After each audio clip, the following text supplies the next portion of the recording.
सहनाववतु सहनौ भुनक्तु सह वीर्यं करवावहै तेजस्विनावधीतमस्तु मा विद्विषावहै। ॐ शान्तिः शान्तिः शान्तिः। पठामि संस्कृतं नित्यं वदामि संस्कृतं सदा ध्यायामि संस्कृतं सम्यक् वन्दे संस्कृतमातरं। वाक्यकारं वररुचिं भाष्यकारं पतञ्जलिं पाणिनिं सूत्रकारं च प्रणतोऽस्मि मुनित्रयम्।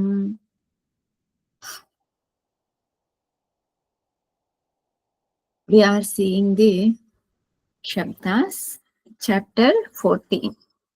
Chapter 14. We finished the Udaharana Vakyas. Now we have to do Sanskrit Vakyas.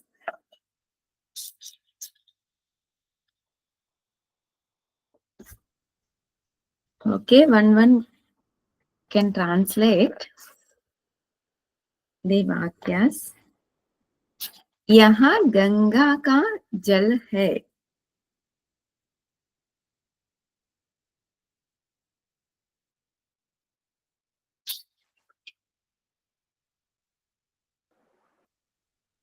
इदं गंगायाः जलमस्ति।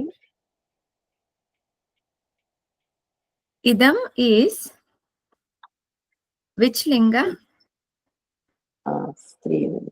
इदं today.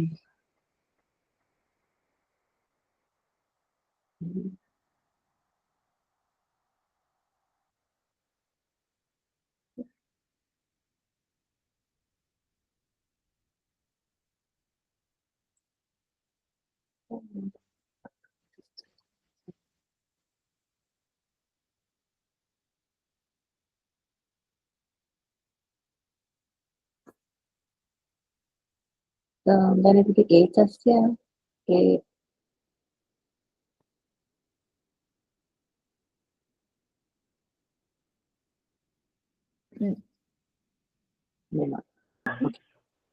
One clarification.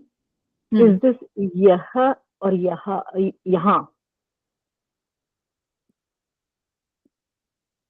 This is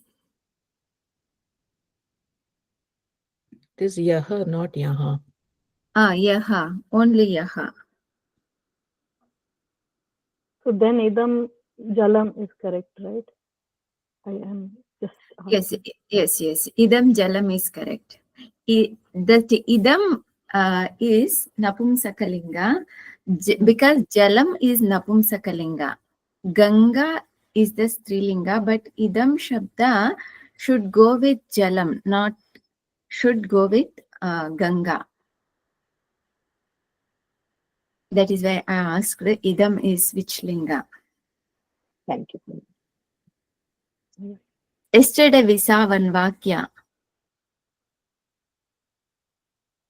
similar to this.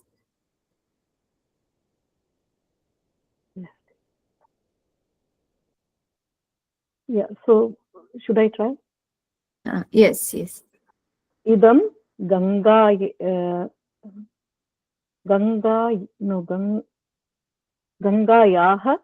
right. Idam Gangayah jalam asti. Yes. What she said is correct. She also said the same thing. Okay, next one. Is this vakya is clear? I just wanted to make that that idam when we are using, whether we are using it for Ganga or we are using it for Jalam. That's why I asked the question. Generally, we have we think that whenever like Ganga is there, before that Ganga, whatever is the Sarvanama Shabda is there, we'll use Sarvanama Shabda for Ganga. But this yaha is Sarvanama Shabda for Jalam. Is this vakya clear? Yes, sir. इस वृक्ष के ये జలం వచ్చినా ఎప్పుడు గంగా జలం రెండు పదాలు వచ్చినప్పుడు సర్వనామ శబ్దం జలంకు మాత్రమే యూజ్ చేయాలా? No, if Sarvanama Shabda is belongs to Jalam, then we use for Jalam.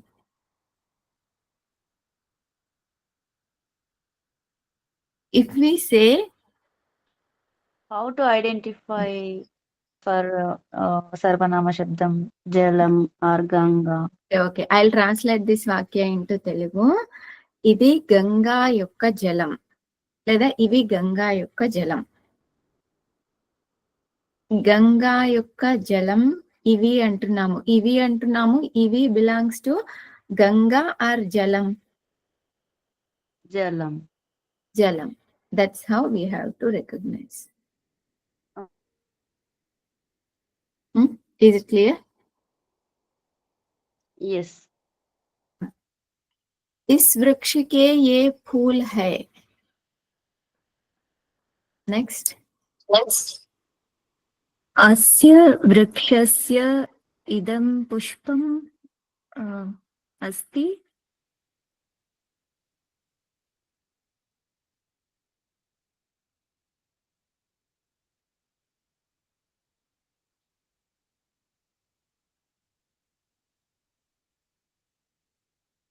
Asya is of which shabda?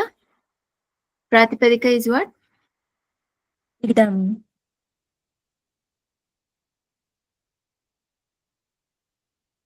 Idam, right?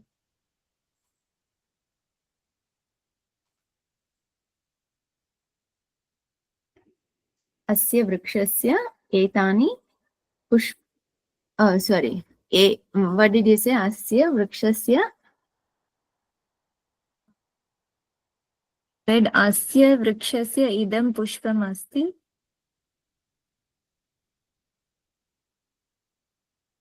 Yes. Is it ekavachana? Fool high or bahuvachana? Yes, it is ekavachana. Okay, okay. I have written in Telugu bahuvachana. Yeah, it is ye phool. It is not yah phool. So it is bahuvachan. Oh, is it bahuvachan? It is says ye phool hai, not yah phool. Ye Okay. is bahuvachan, from what I know. Pushpani. Etani Ma Kriya Pada is pushpani. also with dot amma. The Kriya Pada hai के ऊपर dot है ना? Is there वो भी not? है बहुवचनम. हाँ. This shows clearly it is bahuvachana only. Okay. Then etani pushpani santi. ఒకవేళ singular అయినప్పటికీ ఏషః వస్తుందా, ఇదం వస్తుందా? Pushpam is napumsakalinga. Etad. ఏతద్. Okay. Okay. Can you complete the vakya again, Shirishaji? Asya vrikshasya etani pushpani santi.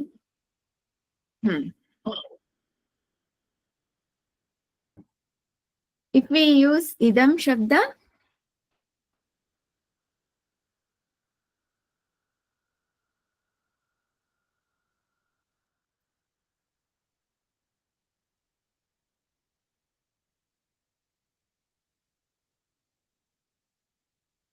imani pushpani santi.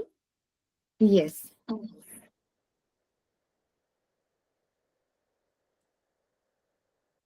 Next, बालक की यहाँ पुस्तक है.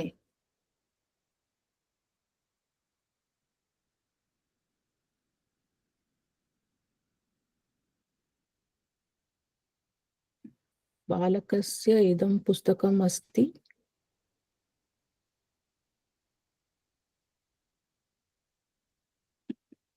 Yes.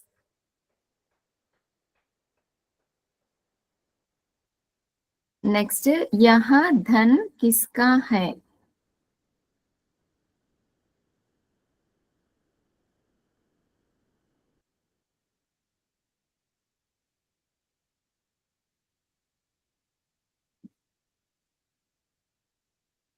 Anybody?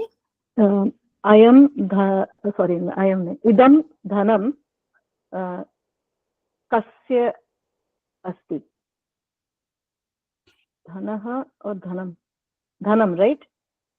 Dhanam. Yeah. So Hmm. idam dhanam kasya asti. Kasya, we don't need to use asti. Okay. Idam dhanam kasya. Next, तुम यहाँ पर किस लिए रहते हो?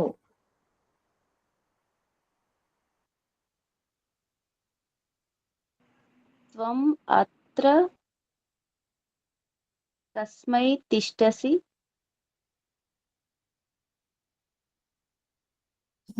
తెలుగు వాక్య నీవు ఇక్కడ ఎందుకోసం ఉంటున్నావు?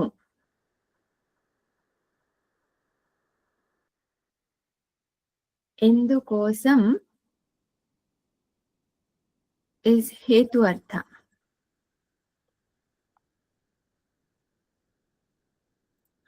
किमर्थम? किमर्थं त्वम् अत्र किमर्थं वसः? वीसा षष्ठी हेतु प्रयोगे. Visa this sutra, right? षष्ठी हेतु प्रयोगे. Whenever nimitta, hetu, these shabdas comes, then we should use shashti. Kasya hetoho.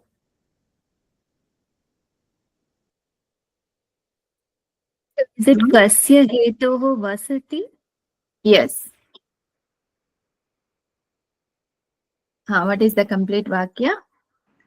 అమ్మ వససి వస్తుంది కదమ్మా, త్వం వచ్చింది కదా. Yes, sorry, yes, vasasi. What is the complete vakya? त्वम् Kasya अत्र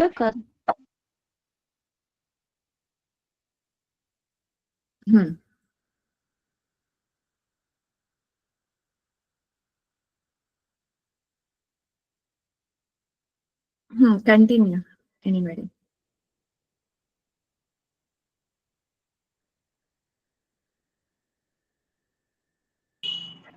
Tvam atra kasya hetoho vasasi. Yes.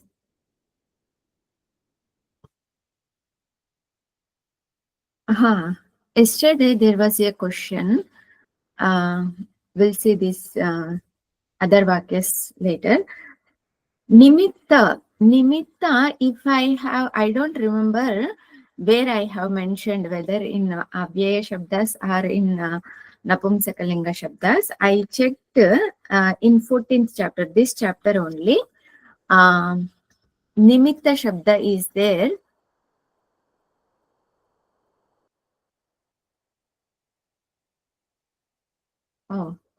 In my book, nimitta shabda is there in this chapter after annam. There is it has missed in this. There is no nimitta shabda, but nimittam shabda is napumsakalinga. That is ni upasarga purvak mid dhatu ta pratyaya. Since it is ta pratyaya, we can decline as napumsakalinga nimittam. This point is clear? Then Yeah. why is it also given in indeclinables? Could I Where say it is something? In that Nimittam karanam.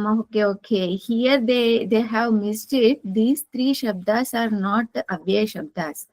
Actually, these three should come here after annam. In my book, they are there in the top. Yeah, Mahodaya, this is the 3rd edition. So in 9th edition and in the 17th edition, which are also there, they are in the Ka division. That's the reason I think there was a confusion. Okay. This is a typo error or something like that. But nimittam, karanam and hetu, these three should come here. These three we are declining, right? Nimittam, Karanam, Hetu. Nimittam we declined as Napumsakalinga, Karanam we declined as Napumsakalinga, Hetu we declined as Ukaranta Shabda. All are declining. These are not Avyaya Shabdas. From Uttarataha onwards, Avyaya Shabdas. This point is clear to everyone?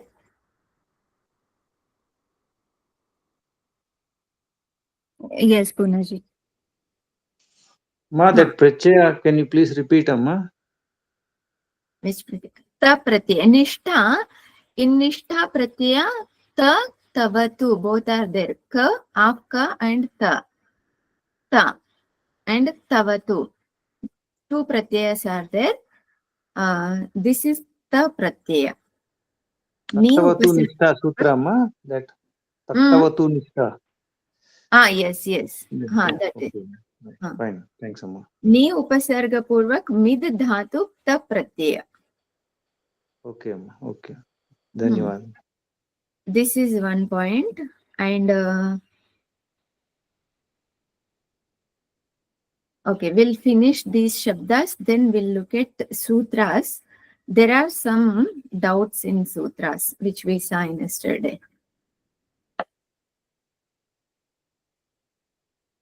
Amma, can I Okay. try the next one, Amma? Yes, please. रामः राम पिता को स्मरण करता है. जी. Fifth one we did not finish. तुम यहाँ पर किस लिए रहते हो? That is finished, no? त्वमत्र किमर्थम? त्वमत्र कस्य हेतोः वसति? Yes, sorry. That was done, Amma. Yes. रामः पिता को स्मरण करता है. रामः पितुः स्मरति. Basing upon this स्मरण अर्ध में षष्ठी आता है इस नियम के अनुसार, अम्मा. Yes, ji. Yes. The examples given are Matu Smarati, Adigardadeesham Karmani. Yes. That the Rukaranta Shashti is Pituhu, that will take. Yes. Hari Amma. Next one, मैं धन के निमित्त जीता हूँ. अमा अहं धनस्य निमित्तस्य जीवामि. Nimittam we can use. అంటే ఇక్కడ ధనస్య వచ్చింది కదమ్మా, నిమిత్తం కూడా షష్ఠి ధనస్య నిమిత్తస్య రాదా? Nimittam we can use in all 6 vibhaktis. Starting from Dvitiya to Saptami. Whichever one we can use nimittasya shashti also, dhanasya nimittasya also, but there is no niyama, dhanasya is in shashti, therefore nimittasya should be in shashti. That specific thing is not there. We can use any other also. Okay. So we can use aham dhanasya nimittam jivami. Yes. Next, इस नगर के उत्तर और दक्षिण की ओर वृक्ष है. अस्य नगरस्य उत्तरतः दक्षिणतः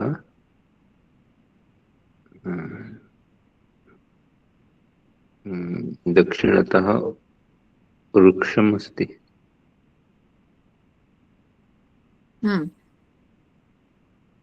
Yes. वृक्ष सन्ति और अस्ति. सन्ति. वृक्ष is ekavachanam na here. Shanti. Asti. Oh, bahuvachan, is it? Hai is having that dot nama that indicates it's plural. Okay. Santi only will come there. Okay. Then vrikshani santi. Vrikshani santi. Vriksha also should be in plural. Okay. Do we have to put cha in between Uttarataha and Dakshinataha? Is that necessary? Yes, yes, yes. Hmm. Uttarataha dakshinataha cha vrikshani santi. Just a clarification. Hmm. Here the hai is because it's in the Uttara and in the Dakshina. So there are two. But vriksha seems to just say vriksha, right? Do we take it then as singular or plural in that case? Oh, hai indicating Uttara and Dakshina. Because there are Not- two, right?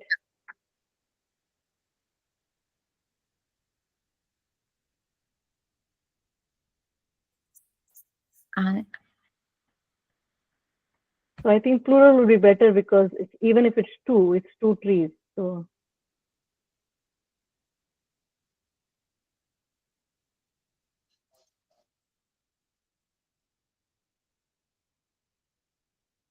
I Then haven't. it is Vrukshe Staha. Then if it is only two trees, if there Yeah, are many trees, can anyone Vrukshani translate Santi. English translation for this?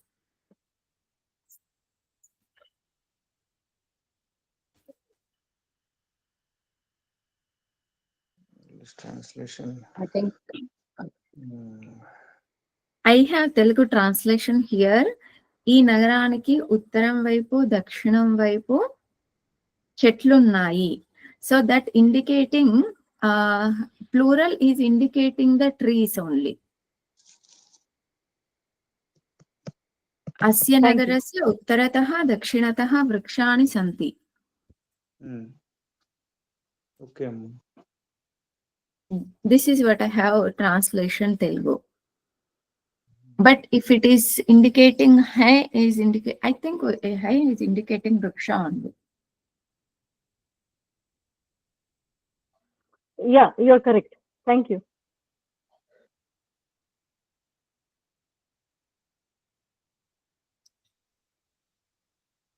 Sirishaji, is that Vakya correct that Telugu translation is matching with this Hindi? ఈ నగరానికి ఉత్తరం వైపు దక్షిణం వైపు చెట్లున్నాయి. Yes, Purnaji. it is matching. Yes, it is matching. Okay, thank you. Okay, next one. घर के ऊपर नीचे आगे और पीछे की ओर आग जल रही है.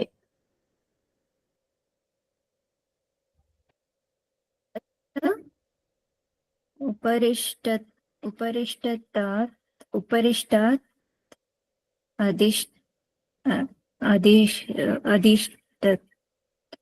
अधीष्टात् पुरस्तात् पश्चात् ज्वलमग्नि अस्ति.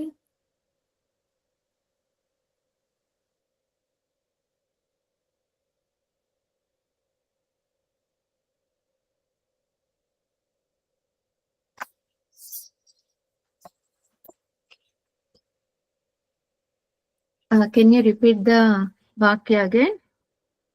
गृहस्य उपरिष्टात् अधस्तात् पुरस्तात् पश्चात् ज्वलम् अग्निः अस्ति.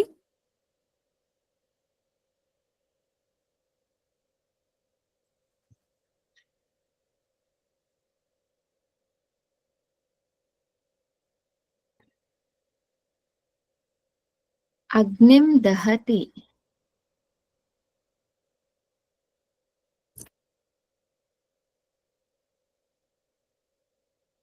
आग जल रही है. हाँ, I wrote Jwalanti.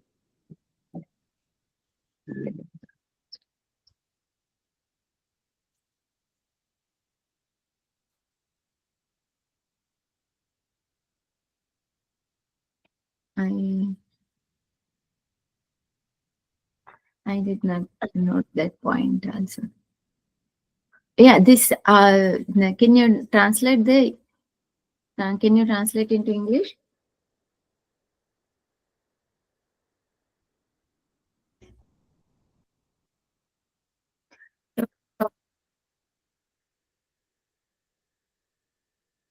cannot hear. So there is Fire. fire. There is fire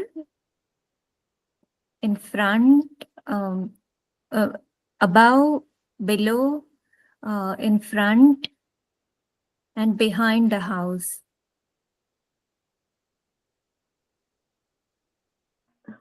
So fire is burning. You need the verb Yeah. there. That is Fire is. It is burning. Yes. There is burning fire. Is Fire is burning. Other vakya is clear. Fire is burning. So Agnim Dahati.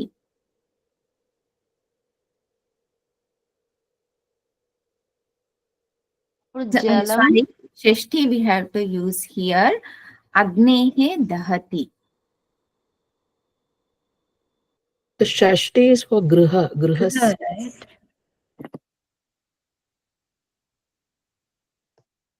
Shashti is for the Gruha only, Amma.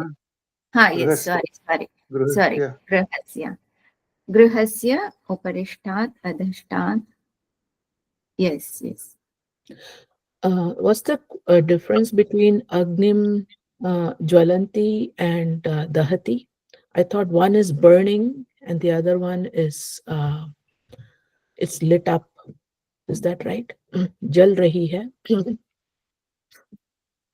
Jwalati, Dahati, both are almost equal meaning. But Jwalati is like a sacrificial burning. This Dahati is used as general, like when we Laukika. Okay. yes. Thank you. Yes. Jwalati is flaming. Like when we say in Agnikonda, Yes. that flames are coming like that. Correct. Thank you. Okay, Sirishaji, can you finish that vakya? Grihasya Uparishtat Adhastat Purastat Paschat Agnim Dahati. Okay, cha should come in between. Paschat cha Agnim Agnim. Dahati. Yes. Okay, next vakya.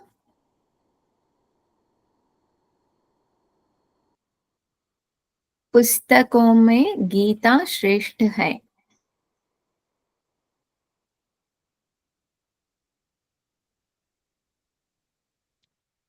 पुस्तकेषु गीता श्रेष्ठम.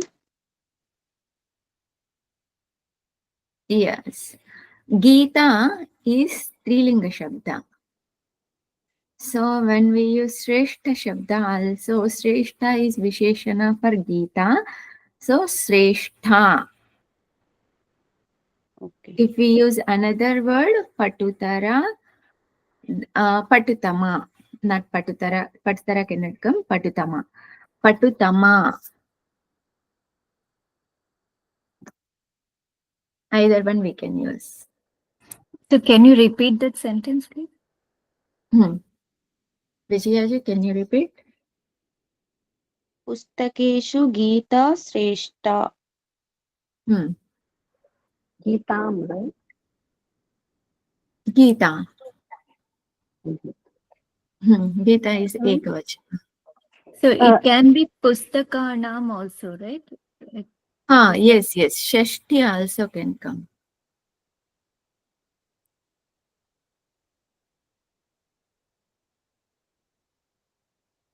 Is it clear? Yes. The Gita yes. Shabda is in the nominative, in the Karta Karaka, nominative case. Or it should go to Karma Karaka. No. Karta only. Okay. Purnaji, the previous sentence also, the Agni is, shouldn't it be Agni Dahati? Agni, I was said, it should be Karta, right, there as well. गृहस्य उपरितः Pari. I don't have the words. Upari, Ishtat, adastat. yeah. Adastat, purastat, prishtat, Chacha. cha, agni dahati. Fire is burning, right? Yeah. Okay, okay. There also Agnihi Dahati. Ekavachana should be there. Karta Karka.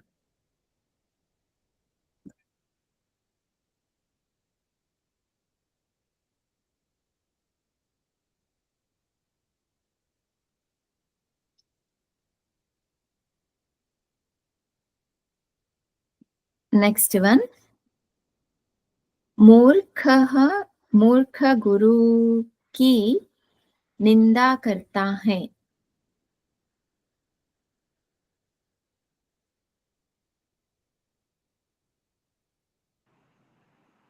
मूर्खः गुरुं निन्दति. Yes. Next one. There- Sorry, is there a Shashti there or not?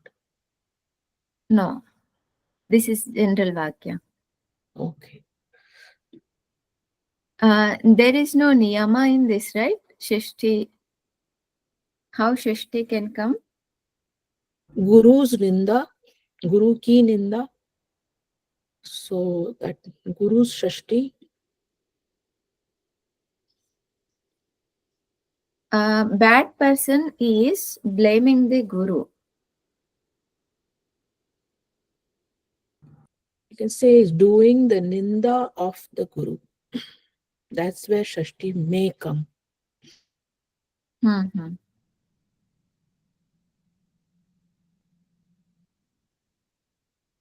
Then Murkaha Guroho Nindati.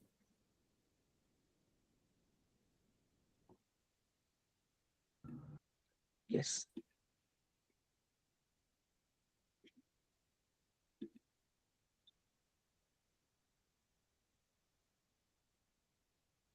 Yeah, if we take that Vakya is Shashti, then Murkaha Guroho Nindati.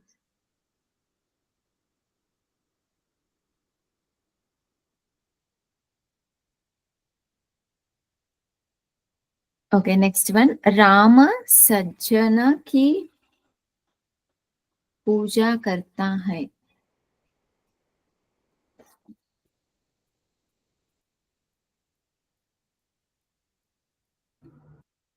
Ramah Sajjanasya Pujam Karoti.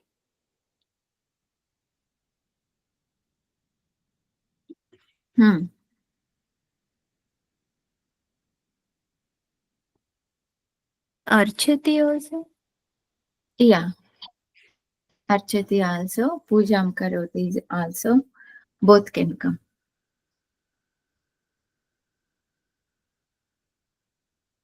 Krishna शोक न करता है.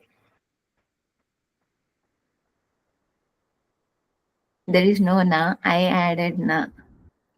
Thank you.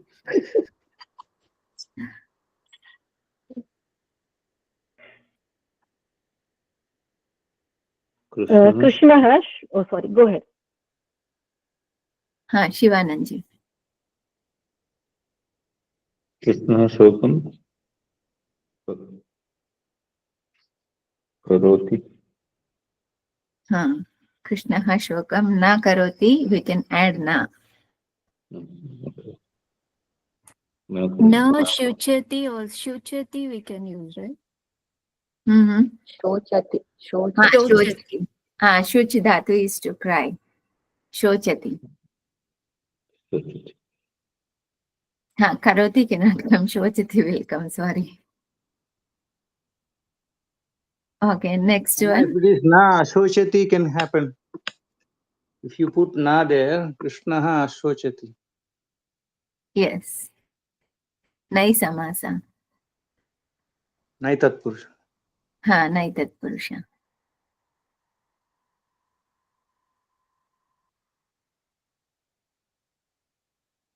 यति प्रभु को जपता है.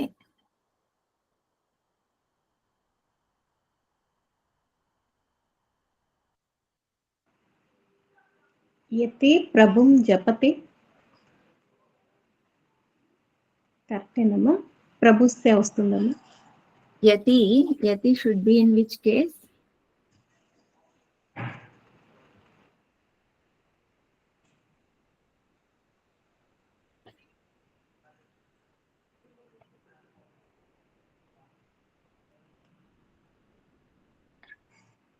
You said yati or yatihi? యతిహి Yatihi is correct. యతిహి ప్రభుం జపతి వస్తుందమ్మా లేదా ప్రభుస్య జపతి వస్తుందమ్మా Not prabhusya, prabhoho. Prabhoho japati. యతిహి ప్రభోః జపతి Huh. Next one. Yaha bala. Yeah, Prabhum also welcome. If we take the meaning, based on meaning, how we are receiving that Vakya meaning, based on that, we can use Dvitiya or we can use Shashti. Okay in Telugu ప్రభువును In Telugu, Dvitiya only. If we want, when we use Shashti, then we can say the Vakya, Sannyasi Prabhu yokka japam chestunnadu. Meaning will be same. Even if we use Shashti, if we use Dvitiya, both meanings are same.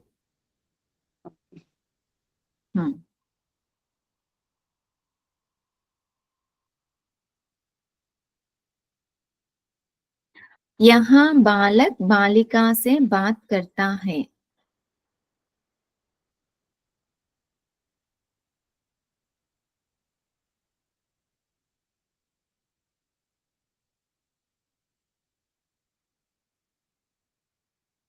इमे बालकः बालिकाः अलपतः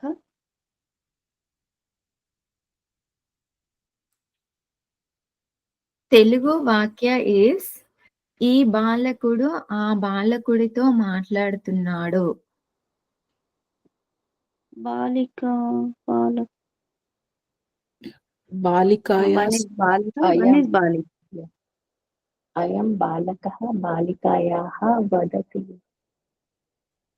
बालिकाया सह और बालिकायाः. I don't.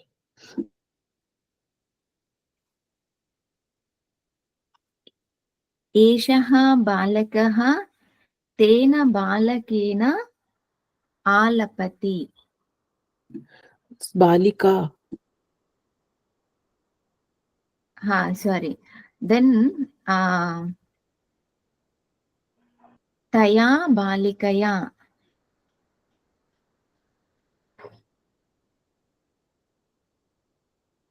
What vibhakti is coming up here? Which vibhakti is coming here? तृतीया. बालिका से तृतीया will come. यहाँ बालक प्रथमा will come. Do we need to add saha there then? Balikaya saha.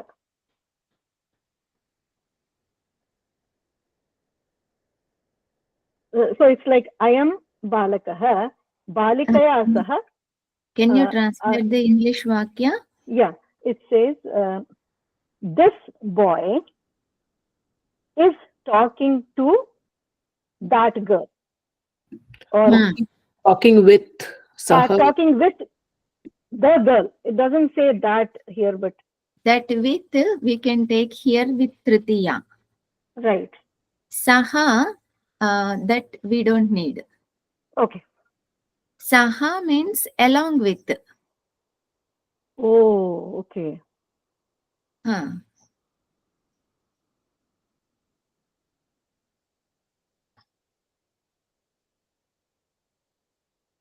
So for gachati, balika saha will come, but here it doesn't make sense. Okay, got it.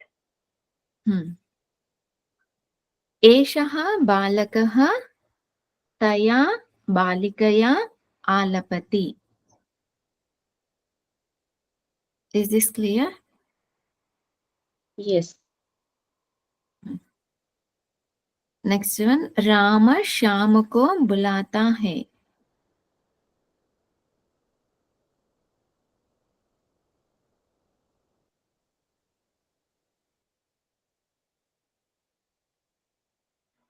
रामः श्यामस्य आह्वयति.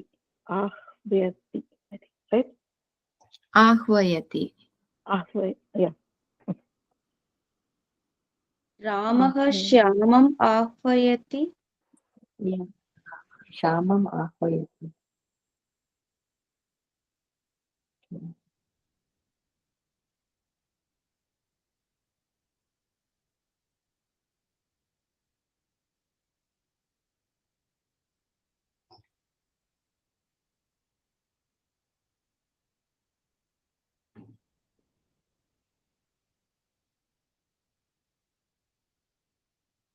Shyamam.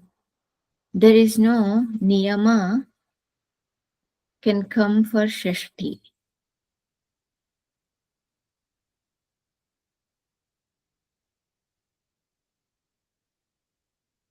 Ramaha Shyamam ahvayati. Next one. यहाँ फूल जमुना के जल में तैर रहा है.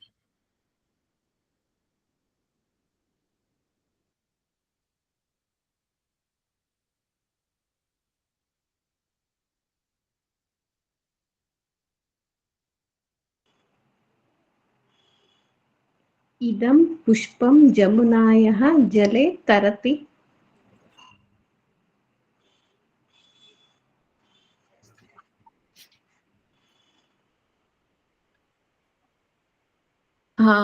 Is it ekavachana or bahuvachana?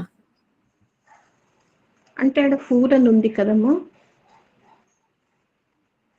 Ekvachana only, Amma, because in Hindi verb has to be for hai without dot, no?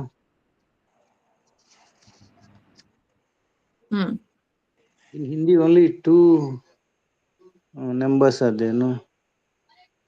Ekvachana or Also bahuvachana. raha. That's all. Also raha is one for one. Okay. Otherwise it would have been tair rahe hai. Okay. What did you say, Kavya? इदं पुष्पं जमुनाय जले तरति.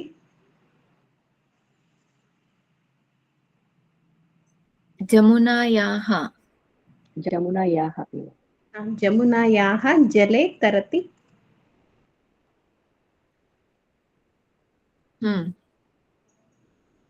Yes.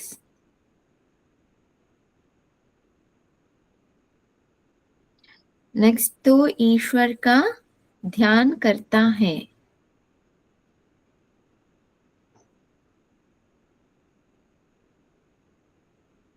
त्वम् ईश्वरं ध्यायसि.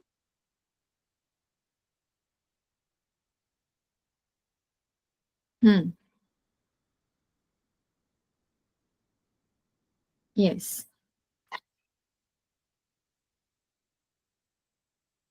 Next, वह धन चाहता है. सः धनम् अभिलषति. मूर्ख धन के निमित्त ही जीते हैं.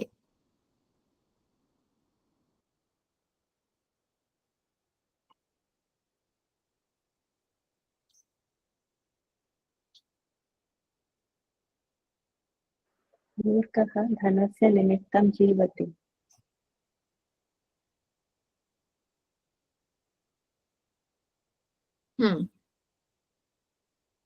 धनस्य हेतोः निमित्तेन कारणेन, anything we can use. I want కిం నిమిత్త, కేన నిమిత్త, అవి ఎక్కడ యూజ్ చేస్తారో, ఎలా యూజ్ చేస్తారు? question. కారణం Exam- ఏ కారణం చేత వెళ్తున్నావు? కిం నిమిత్తేన గచ్చతి? వెళ్తున్నాడు. కిం నిమిత్తేన గచ్చతి? కస్య నిమిత్తేన గచ్చతి? కహ Kena. My నిమిత్తేన గచ్చతి? కస్మై నిమిత్తాయ గచ్చతి?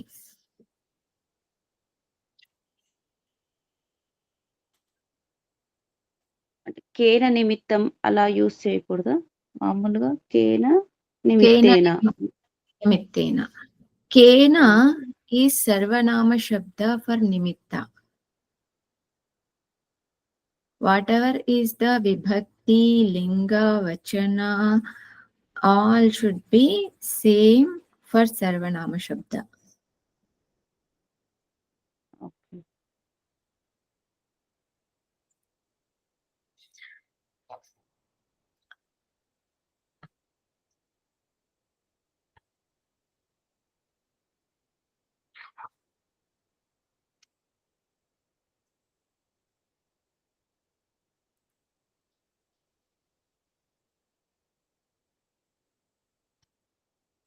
We saw this Hetau Sutra yesterday.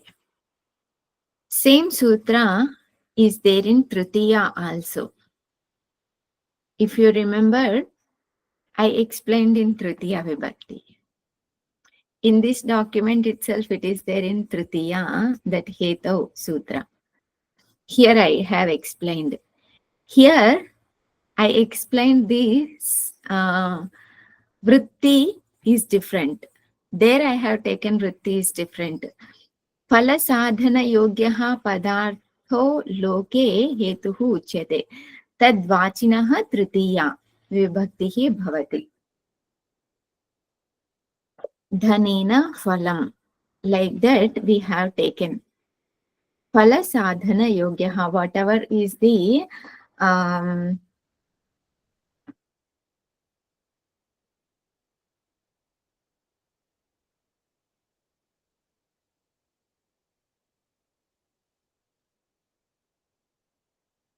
फल साधन whatever हेतु is the हेतु कारण फल साधन कारणम साधन yogyaha. हेतु Hetu is here. But I am trying to put this word in English. It should be yogya, for which to give result. What is that? Is sadhana. That sadhana should be give the result, should be capable to give the result. That means phala sadhana yogyaha. Padartha loke hetuhu uchyate. That thing will be called hetu. Tad vachinaha tritiya vibhaktihi bhavati. Whenever we want to say that thing is in it should say in tritiya. We should use tritiya vibhakti for that. Like dhanena kulam. This is the example we have used it for them. In the same sutra,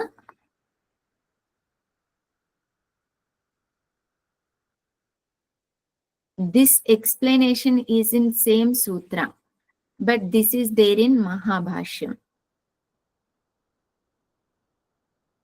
So it is optionally we can use that either tritiya or all other these vibhaktis. Specifically mentioned it for tritiya, but also we can optionally we can use all these vibhaktis.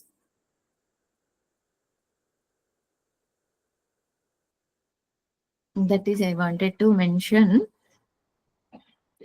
Yesterday we had some other question, right? Shirisha ji, you have asked something? Panchami. Whereas in Panchami, apadani Panchami.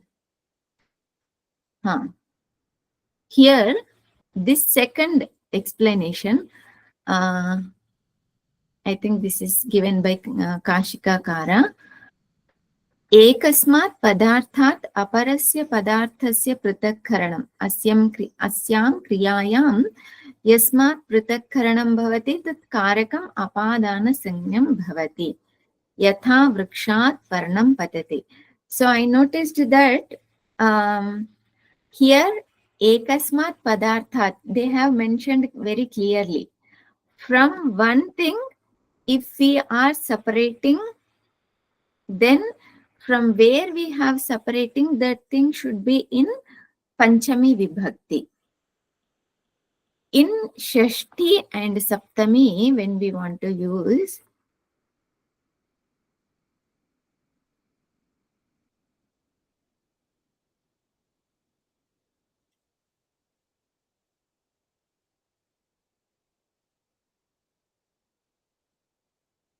यतश्च निर्धारणं, this sutra. षष्ठी सप्तम्यो वर्तते. जाति गुण क्रियाभिः समुदाय एकदेशस्य पृथक्करणं निर्धारणं. We are not separating one from one thing.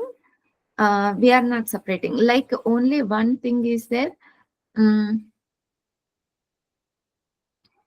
Like example, earlier we saw vrikshat parnam patati. From vriksha, leaves are falling. Here, manushanam kshatriyaha. Many people are there. In that one kshatriya we are separating. There vrikshat, vriksha is one. And in that, it is one part. One part is we are separating. In vriksha, leaf is also one of the part, right? So can we take jati kind of meaning here? Yes, jati, guna, kriya, they have given directly. Yeah. These three things we can take. Jati, guna, kriya.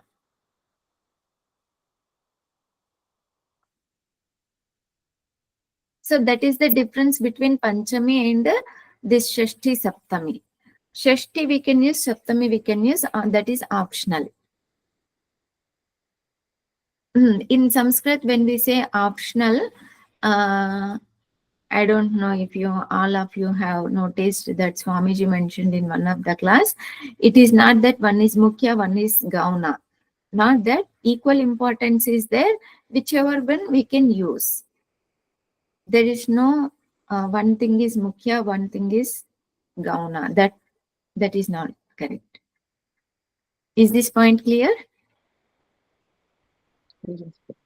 Yes.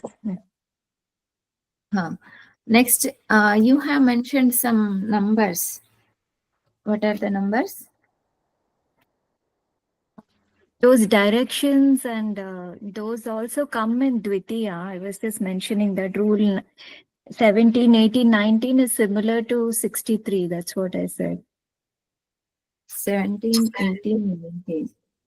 That is in Dvitiya. Yes, I checked this. 1 minute.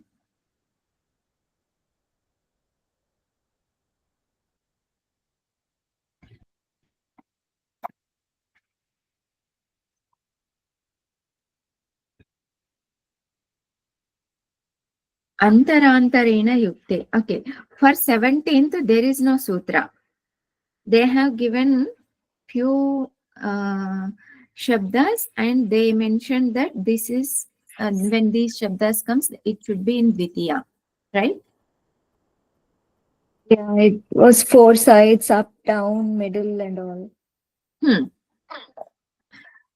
If you notice that in Shashti, which niyama is that? 63.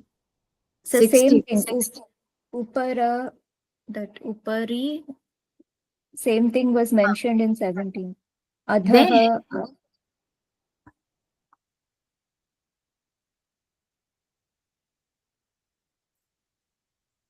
Antara.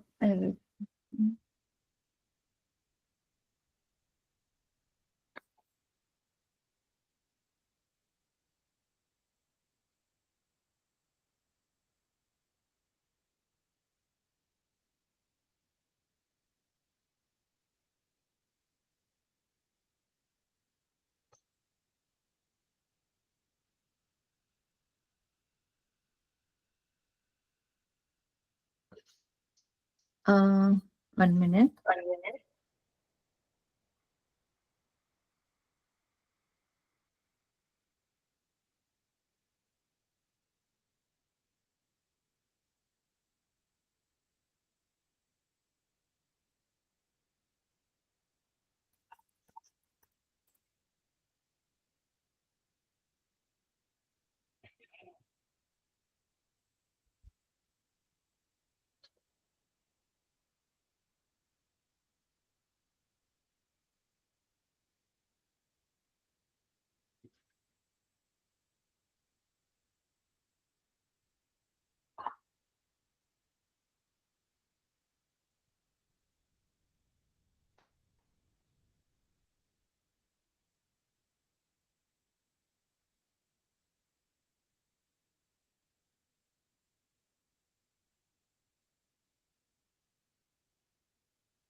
Here they have not mentioned Dvitiya. But Antara, Antarena,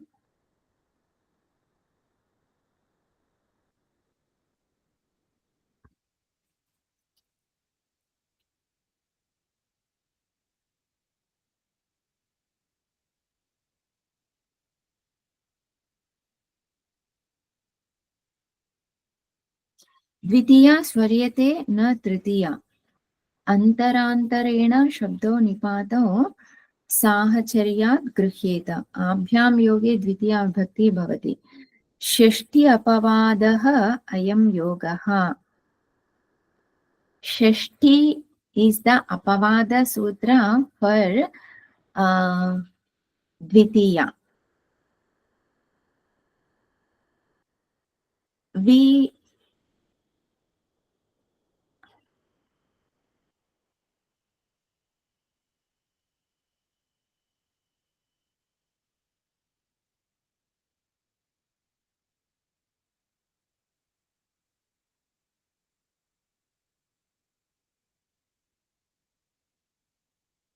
2, 3, 4.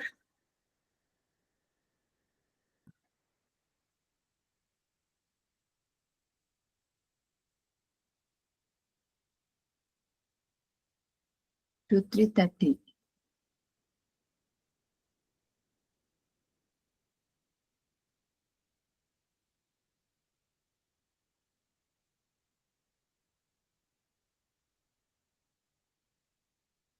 There could be some exceptional sutras to negate this.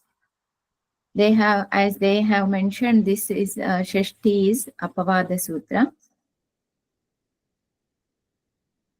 Shashti Apavadaha Ayam Yogaha, they have mentioned. So, in some places, based on some context, may not be used as Dvitiya, may not be used as Shashti. I'm not sure which is what is that Apavada, why that Apavada is. So for now, we use as it is given. Should we continue to use Shashti, Poonaji? Yes, yes. Thank you. But this Antarena, Antara Shabda is not, we don't use for Shashti. These are only in Tritiya, in Dvitiya. Antarena Shabda, it looks like Tritiya Vibhakti. But it is not Tritiya Vibhakti. Antarena Shabda is, yeah, I have seen somewhere here.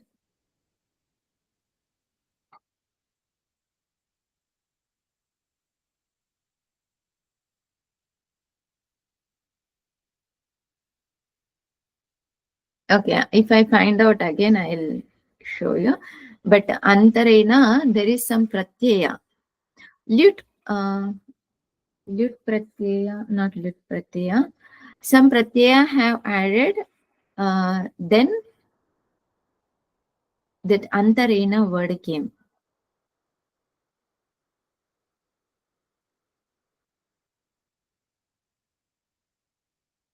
Okay, if I get this point clarified, then I'll let you know. Okay, is there any doubt? Other doubts are there?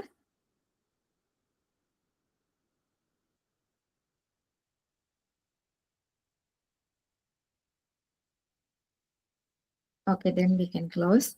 Om Purnamadaha Purnamidam Purnat Purnamudachyate Purnasya Purnamadaya Purnameva Vashishyate. Om Shanti Shanti Shanti. Harihi Om Shri Gurubhyo Namaha. Harihi Om.